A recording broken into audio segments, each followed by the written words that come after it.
Syederalun, Neti Prasetyani Aher yang juga anggota Komisi 9 DPR RI mengkritik penerbitan Perpu nomor 2 tahun 2022 tentang Cipta Kerja oleh pemerintah. Hal itu diungkap Neti dalam keterangan medianya pada Senin 2 Januari 2023. Menurut putusan MK, Undang-Undang Cipta Kerja dinyatakan cacat formil karena pertama, tata cara pembentukan Undang-Undang Cipta Kerja tidak didasarkan pada cara dan metode yang pasti. Kedua, terjadinya perubahan penulisan beberapa substansi pasca persetujuan bersama DPR dan Presiden. Ketiga, bertentangan dengan asas-asas pembentukan peraturan perundang-undangan. Keempat, untuk menghindari ketidakpastian hukum dan dampak lebih besar yang ditimbulkan.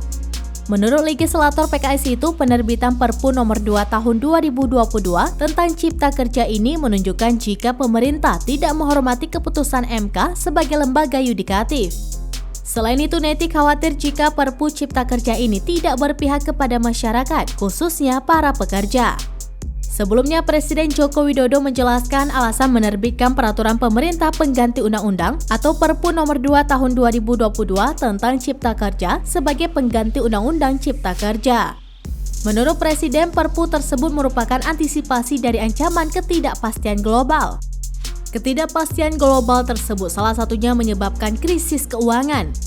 Saat ini Presiden mengatakan terdapat 14 negara yang sudah mendapatkan bantuan pendanaan dari Lembaga Moneter Dunia atau IMF. Selain itu, 28 negara yang sudah mengajukan proposal bantuan kepada IMF.